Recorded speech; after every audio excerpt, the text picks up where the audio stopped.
On y est, le Pro D2 rend son ultime verdict avec cette finale d'accession au top 14 Bayonne-Aurillac dans un stade Ernest Vallon plein à craquer.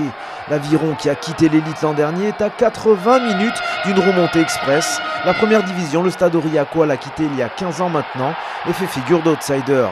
L'enjeu, la pression, les Cantaliens n'arrivent pas à s'en détacher et démarrent mal la partie. Ils sont rapidement menés 6-0 après 2 pénalités de Martin Bustos Moyano et sont en mauvaise posture sur cette action peu avant le quart d'heure de jeu.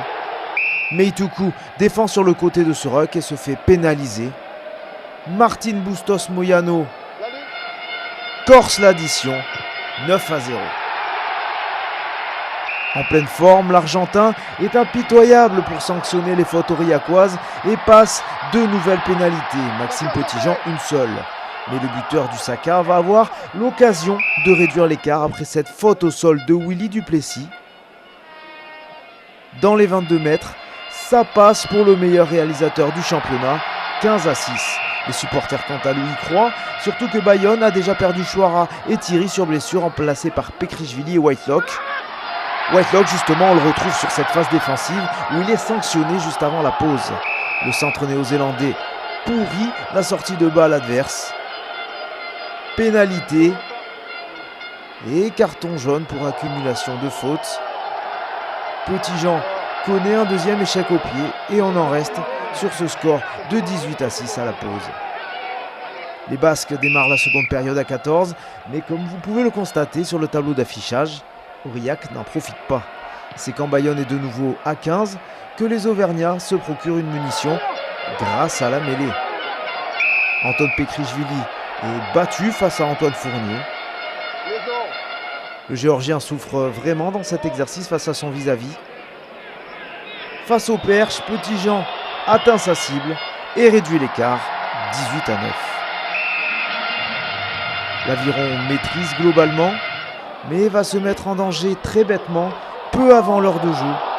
Pelou Taélé, qui vient tout juste d'entrer en jeu, vise le coup de Meituku. Les protestations de Jean Monribaud ne font rien. Monsieur Lafont sort le carton jaune et ce n'est pas volé. Et encore une fois, les hommes de Thierry Peuch-Lestrade n'arrivent pas à tirer profit de leur supériorité numérique. Trop crispés, trop brouillons, ils gâchent une à une leurs opportunités. Et en face, Bayonne se montre froid et réaliste. Gabriel et Lovo-Balavou mènent le contre et s'amusent dans la défense cantalienne. Kadepoki pousse au pied. Jack McPhee est en couverture mais a la très mauvaise idée de s'enfermer au milieu de 3 Bayonnais. Adam Whitelock réussit son contest et qui dit pénalité dit 3 points de plus pour Martin Bustos Moyano. 7 sur 7 au pied pour l'ancien Montpellierin qui est en train d'assurer la montée à son club. Le stade aurillacois est passé à côté de sa finale, le match est perdu mais pour l'honneur il va marquer le seul essai du match. La lumière vient de Jack McPhee qui avec beaucoup de réussite parvient à fendre le rideau ciel et blanc. Maxime Petitjean se dépêche de transformer en drop. 21-16, il reste 1 minute 30 aux aurillacois pour renverser le dauphin du loup cette saison. Mais ils n'y arriveront pas. Bayonne remporte la finale d'accession. 21-16, il rejoint Lyon à l'étage supérieur. C'est d'ailleurs la première fois que les 2 clubs relégués en Pro D2 parviennent à remonter en top 14 dès l'année suivante. Un dur pari attend les Basques dans quelques mois au sein d'une élite toujours plus armée. Mais ça, ils auront tout le temps d'y penser après la fête qui s'annonce grandiose sur les bords de l'Adour.